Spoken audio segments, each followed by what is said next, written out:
Hello there, it's time for Good Morning Tourism, your one-time tourism show right here on CHTV.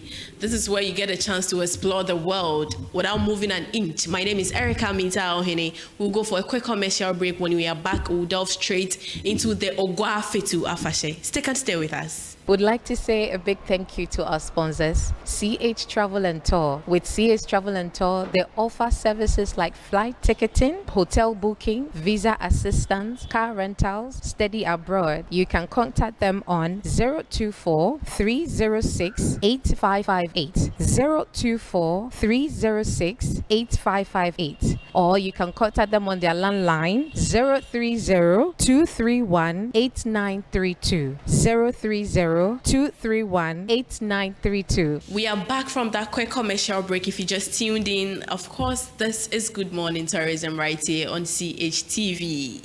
I have here with me Esquire Kojo Jemfi Bonsu. You're welcome once again, sir. Thank you, Erica. And not forgetting my very own Mr. Samson Kofi Afahye. Hi, sir. Hi. How are you? I'm good. You are all welcome once again to Good Morning Tourism. So, Esquire, let's look at the Ogwa Fetu Afahye. Okay. Do you think Cape Coast can be the capital of Ghana? Let me say good morning to our viewers. If you recall, Cape Coast was the first national capital of Ghana, which was moved to Accra. So why not? I mean, Cape Coast, as it stands now, has the capacity. But to is host. there any reason why it was moved to Accra? I think it was the development, and looking at proximity to the ports, proximity to airport, and all those factors that led to the relocation. Okay. But why not? I think becoming a national capital should be a direct intervention by the state. That means that all the regional capitals, if we want to make them the national capital, by deliberate government policy, we should be able to make the place a regional capital. Now let's look at it being the capital of tourism, Cape Coast being the capital yes, of so tourism. if you say a capital of tourism, then we are looking at the future of tourism, in fact the present tourism and the future of it. Yeah. But you all agree that even in Ghana here, once you mention Cape Coast, the first thing that comes to mind is tourism. I mean, apart from the University of Cape Coast, which I'm a proud product, and some other things, it is tourism that comes to mind as soon as Cape Coast is mentioned. Cape Coast is noted for tourism because of what? You look at the castle, Cape Coast Castle, and its cultural significance to Ghana, not only to Cape Coast, its cultural significance to tourism and cultural preservation. So, and look at the number of people who come to Ghana and who want to visit the Cape Coast Castle alone. Significant. You have a lot of people. In fact, the tourists, the travelers who read, who are historians and culturalists, they will first read about the Cape Coast Castle and the type of the atrocities that went on there, the number of brutalities that these people meted on our people. They want to come and see what happened. And in fact, significantly, if you get to the castle, you can even smell the days of old, if I may put it, what happened. You can smell what happened in the castle. So it attracts a lot of people. It is not that one alone. Look at Elmina Castle, which is just close by. Yeah. Elmina Castle, another important castle in our history. Look at Kakum National Park. Look at even the canopy walkway. It is just recently that we have other canopy walkways in the country. Previously, it was strictly Kakum. Yeah. So it made the central region, and for that matter, the Cape Coast at the center of central region, or at the main gate to central region, as a very important destination in terms of tourism. Now, I studied in UCC for 4 years. I have the experience of Fetu Afahye, right? And the vibration that Fetu Afahye brings to. In fact, when it is Fetu Afahye, even the university community, they won't even set very important activities around that period. No, it won't work. During our time, 2008, 2009, 2010, thereabout. So the culture that they display, okay, the Fanti culture, culture that they display during Fetu Afahye. And I can assure you that even locally, even in Ghana, there are so many people who travel from different parts of the country to come to Cape Coast for Fetu Afahye. In fact, there are some people, old students of University of Cape Coast, who have experienced Fetu Afahye. Wherever they are, they want to come back and come experience Fetu Afahye. I believe that looking at foreigners, I mean, you can easily determine foreigners by their color anyway. Sometimes you may have all of us. That's why I'm saying that. Yes, I agree. That's why I issued the caveat that predominantly you can look at their color and say these are foreigners. Some of the blacks, too, you can see them and you see that these are unique blacks, Like myself. Like yourself. You look like a black American. Of course. So you see, all these people mostly will also travel to Cape Coast annually. In fact, some of them are just returning tourists. They want to be part of the Fetu Afahye every year. And it is a blast in terms of numbers. The number of people who come to Cape Coast, you can see they have a lot of numbers, huge numbers from both local and international. So what unique cultural value does Fetu Afahye add to Cape Coast tourism appeal? No, you see, the point is that the uniqueness of the Fetu Afahye, it tells their cultural identity.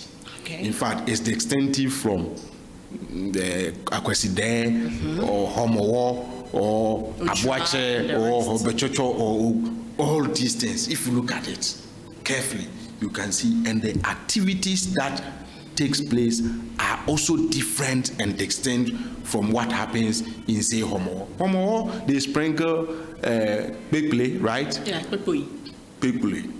To hoot at what? Hunger. And you see, it's beautiful how they want to go around the whole traditional area to sprinkle the Pekple. That is unique. But the Fetu Afahye, their activities is not sprinkling of people, so it makes them outstanding. Yeah. So I think it is the reason why I have always maintained that, look, if we want to promote all the various cultures, we will have a lot to sell, not only to the foreigners, but people locally would want to come and see what happens there. Do you get it? So Fetu Afahye, I am happy about the sheer numbers of tourists, both local and international, who troop in to come and experience the occasion. And it is also a means, a period of reflection for the Fanti people to look back to see where they have started and where they are and plan where they want to go. But Esquire, what infrastructure development does Cape Coast need to fully become a tourism city? If you look at Kakum National Park, I think I haven't been there in a long time. I'm told now the road is started. I'm told the road is started. I haven't been there in a long time. So construction of roads to facilitate or ease traveling is one important component of the tourism product. The other thing which Mr. Sampson has been talking about accommodation and its pricing. In fact, when it is Fetu Afahye, the period of Fetu Afahye, it is worse. The cost of accommodation and even ability to find accommodation is worse. So we were in school, we were Casfordians, so we would come from Casford and come and destroy, spoil the town, and then rush back because we have our permanent accommodation. You really had a good time. Yes, you get it. So I think that to facilitate this Fetu Afahye and for that matter tourism in Central Cape Coast, I believe that either government or there should be a calculated attempt to ensure that if you have accommodation is improved. Okay, new accommodation can be constructed. I mean, new hotels. If government can attract investors to have solid 4-star or 5-star accommodations built in Cape Coast, or even partner with existing facility like Ambassador, Movenpick Ambassador or Kimpiski or whatever to, Lancaster has a branch in Kumasi which is doing wonderfully well. So they can be partnered to have branches in Cape Coast to facilitate tourism development. And I believe that itself will create job for the people. It will boost the local economy because, yes, certainly the hotel, they will source for yam, they will source for maize, they will source for rice and what have you at the local level, which will also improve the local economy. So I believe that, yes, look, I have always maintained that, you see, it is not easy to develop tourism. The state must lead in the development. To have a plan, tourism development plan, say in the next 20 years, this is how we want Cape Coast to look like as a tourism destination. Then you design accommodation, road, the attraction, hospitality, even the people themselves, how they will be able to receive all these people. Then you have your plan so that you know what to do after 2 years, what to do after 5 years, what to do. I'm saying that when these things are done, by 20 years, you enter Cape Coast and you see that everything tourism is present. The attractions themselves are improved. The culture is highly preserved and promoted. And the people are sight because they should be sight. If you remember, we talked about Malibu and the Spain where, as a result of tourism overruns, the local people have become hostile and fighting for their rights, just as Guta is fighting against the Nigerians to have market, to control over the market. It is normal. Do you get it? So you have to be able to train, educate these people so that they will psych themselves to look at the positive aspect of the overruns and make cash in instead of exhibiting negative tendencies which will throw away our tourism.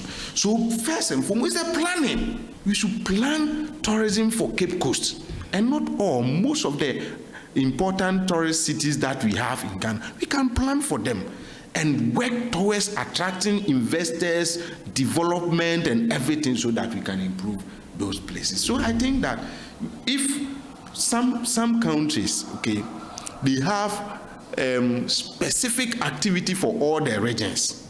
This is administrative, this is agri, this is tourism, this is commerce, this is this. They have it. So once Ashanti region or Kumasi is seen as a commercial capital, then you work towards it. And so when you get to Ashanti, you see that indeed it's a commercial. If it is tourism, you have the plan and make sure that when you get to the destination, you see that indeed there is a tourism destination. So it all boils down to planning. So I want us to plan. Right. Mr. Sampson, how do you think this festival, the Fetu Afahye, can be packaged to international tourists without losing its authenticity? When we talk about tourism, it's a whole lot of things comes together. Yeah. For the tourist site. First, when you take out Cape Coast, even when we are moving from Accra to up to Cape Coast, when you get to maybe Winnipeg Junction, from Winnipeg Junction, when you get a good tour guide, even from Kaswa, a tour guide will start telling you histories. Okay. Even some of the plants, some of the trees, there's a reason why that trees is there. And the tour guide will tell you this is the reason why this tree is there. Our forefathers, these are the things that they did. That is why this tree is there. You see, up to Marrakech, up to Elmina, up to this place, Cape Coast. So Central Region, we can build Central Region as a tourist city or tourist capital in Ghana. But it is not easy. A whole lot of things have to come in. Even right now, when you take Cape Coast, only 3 places, tourist sites, that all Cape Coast, Castle, Kakun, and then Elimina Castle. Those are the 3 important places. When you say you are going to Cape Coast for tour, those are the places that you visit, these 3 places. So you have to create the thing for yourself. Cape Coast, we have a whole lot of things that the GTA ministries can create so that it can look attractive before we can make such a region as a tourism city.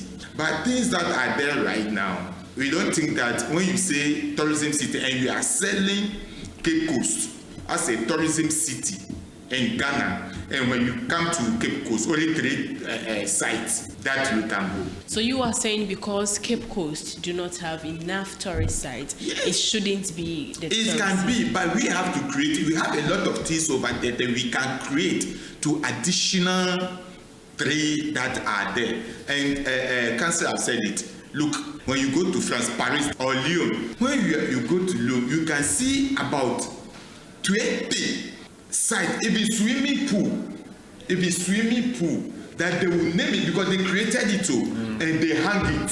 They just hang the swimming pool over there. But it's a choice that when you go and watch it, you pay money. You see, they created it and they name it. You go and pay 50 euro, 20 euro, then you go just swimming pool that they hang it. You will create the thing for us so that the people will come. And you can even, you see, this when you go to village, you see this building, Akpata, this, so I don't know how the mud houses.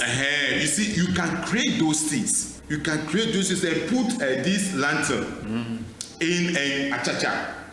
It's a tourist that somebody will come and sleep there. Yes. But do you think the private sector can aid in also providing more tourist sites? Yeah.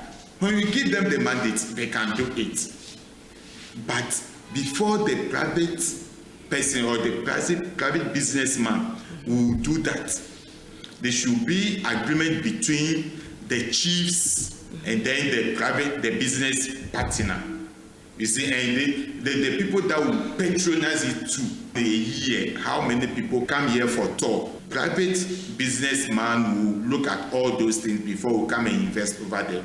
And you see, one thing we are concentrating about Cape Coast.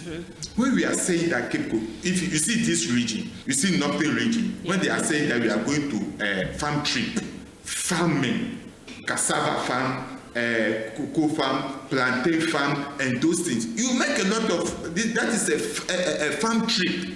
Because somebody will come from Europe or US and say, I'm just going to farm trip. I just wanted to watch animal. So you are saying we are not selling Northern region enough? We are not selling, but not only the Northern region. When you go to Volta region, we have things over there. So there are beautiful tourist sites in other regions, but then we are not really. We are not selling them. So a lot of people doesn't know. We are all saying the Cape Coast. But Cape Coast, when we are selling our tourist sites and this thing, in the Volta region, you have about 3 or 4 mountains over there. You can, when you go there, you see that you see, but only Cape Coast, only 3 tourist sites. But we can sell other regions. When somebody wanted to go to farm, wanted to see animal, what region do you think that we can get animals and then we create that thing over there. From today we create cultural this. Then you create it. So when you are coming, you know that from Volta region, maybe I'm going to North region, I'm going to Boku, or maybe I'm coming to Ashanti region. Ashanti region, what are they doing? Kente. And those things we have to create it so that when they come, see that those are the kente. When you come to Ada, that beast and those things, you see, we have a whole lot. But it's up to us or the government to take charge of those things, and we will make more money out of tourism. So Erica, you understand that? Oh yes, I get his point. The plan. It all boils down to your planning. We have to get a plan. Exactly. So that we know where we are going. Of course. In fact, let me also add that. Okay, I think you should do that after this commercial break. Sure. Right, thank you. We'll go for a quick commercial break. When we are back, Esquire will take us through what he wanted to say, and then we'll look at how Ghana can leverage on festivals to attract more visitors. Stick and stay with us. Would like to say a big thank you to our sponsors, CH Travel and Tour. With CH Travel and Tour, they offer services like flight ticketing, hotel booking, visa assistance, car rentals, study abroad. You can contact them on 024-306-8558, 024-306-8558, or you can contact them on their landline 030-231-8932, 030-231-8932. You're welcome back from that quick breather. Of course, this is Good Morning Tourism right here on CHTV. Esquire, before we went on that commercial break, you were saying something. Yeah, so I was saying that, look, we have natural attractions as a country, and I'm saying that those are fixed attractions that we can only develop and enhance them and make them more attractive to attract people. Yeah. Okay, but we should not also forget about the man-made, attractions. See, people are fascinated by what they see, sometimes not about how it originated. You want to see like the Leon attraction of a swimming pool that is hanging. This alone can bring somebody from the Americas to Leon to go and see a hanging swimming pool. So I'm saying that tourism destinations, like if you say we come to Cape Coast and we have only the castle. The castle is important, but we can create other artificial tourist sites in Cape Coast.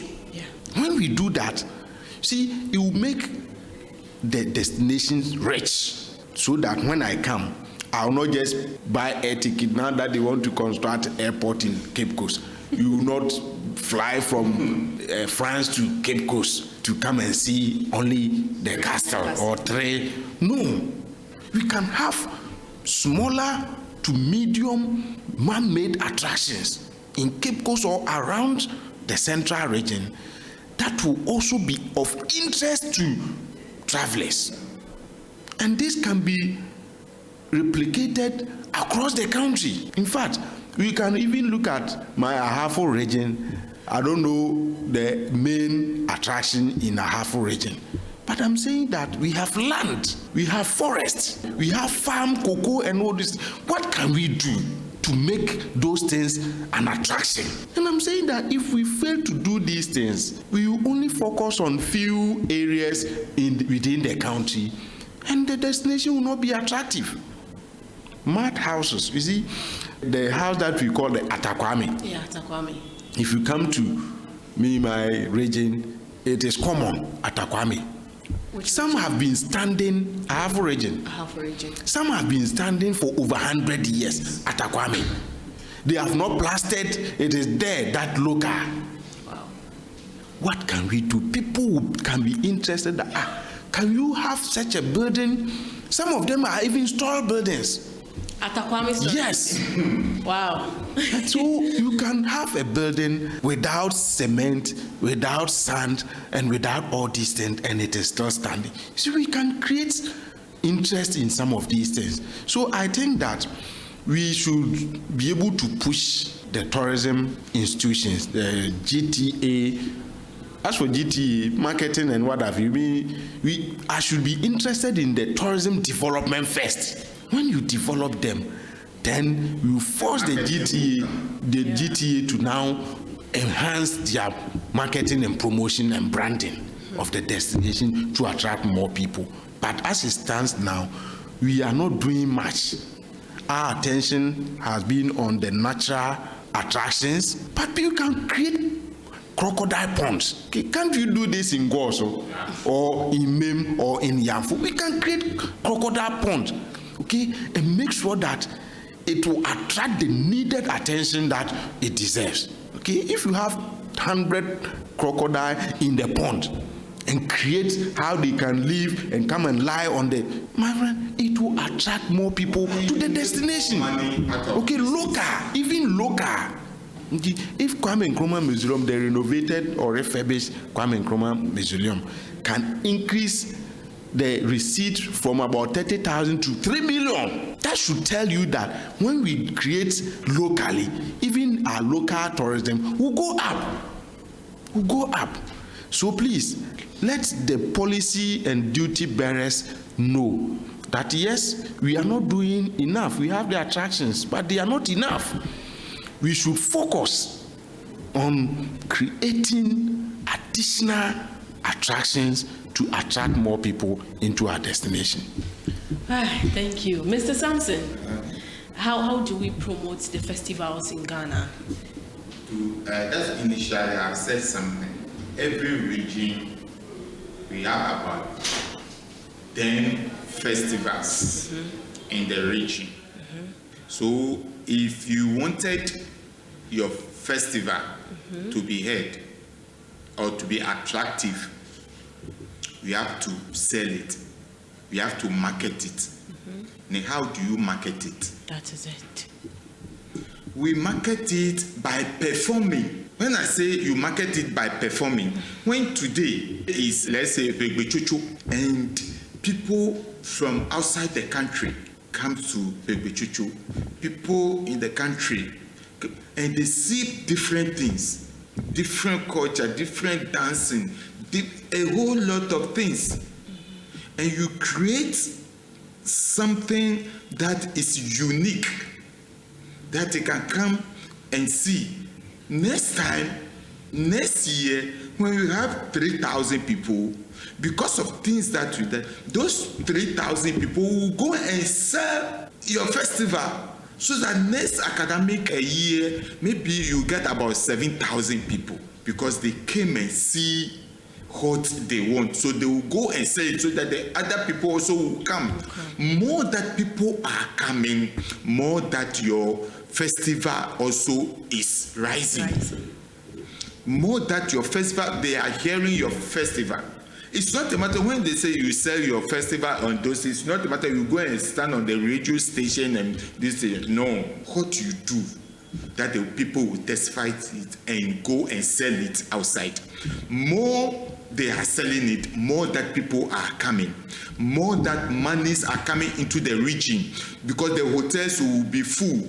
Food, they will buy food, transport, and those things, it brings money into the economy, or even that region, that month. You see, the more money will come into that region, that particular thing. That's why you are selling it. So you have to create it before. Talking about generating income into the economy, do you think the government should fund festival tourism directly, or the private sector should take the lead? This is what the government is doing. It disbursed 30 million and he share it. I mean, that's why initially we say we don't know how he's going to share it. Exactly. But when you get one CD, you have to invest it very well. So that the profit will come. The government, he has given it to you. Yeah. So how do you do it? That is what Council say is planning. Yeah, planning. We know very well that when I get 3,000 Ghana cedi right now, I can do this, I can do that. At the end of the month, I can get about 4,000. That 4,000, that 1,000 profit, I can invest it into something. Again, government has given it to you. So you have to plan it. You know things that in your region, you know things that in your village, that when you modify it or you create it, it can give you more money.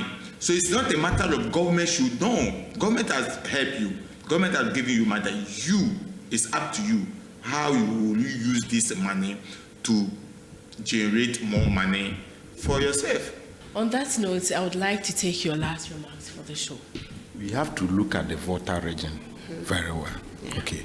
Volta region can be a very important tourism hub if we turn our attention to the Volta region. Yeah. Because look, they have the mountains which can create so many things. They have the rivers and water bodies, and the scenic in the Volta region, you cannot run away from it. And there are very important attractions, historical attractions in the Volta region. Yeah. So personally, if you ask me, I will say if we want to even make a tourism hub or capital in Ghana, the Volta region should be considered. I'm happy that even today, the president is going to cut short for some projects, in the Volta region. I think gradually we will open up the Volta region. The tourism ministry must take advantage of all these things, because if they are going to construct about 56 kilometers or 100 kilometers of roads in the Volta region, it is significant. If you develop your tourism there, it is going to facilitate. It's meant to be easy, you get it. So let's focus also on the Enda region, particularly in the Volta region. And see, for me, what is important is to get people to this country. Let us improve the livelihood of the people. Let us make money out of that. And that is, we will be better off as a country. Thank you, Esquire. Mr. Sampson. One thing I also say is GTA, Ghana Tourism Development, they should come together so that they can plan very well. For when they are taking the steps, that they should know that the step that we are taking will get something good out from it. It's not a matter of just giving the money to the kings, the queen mothers, and another government will come out. There's no accountability. At the end of the day, we are suffering.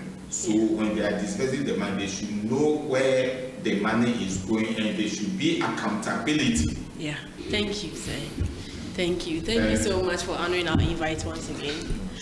Thank you, and to you viewers at home, thank you for sticking and staying with us. This is Good Morning Tourism right here on CHTV. This is where we bring today's episode to a beautiful end. My name is Erica Minta Ohene. Enjoy the rest of your day.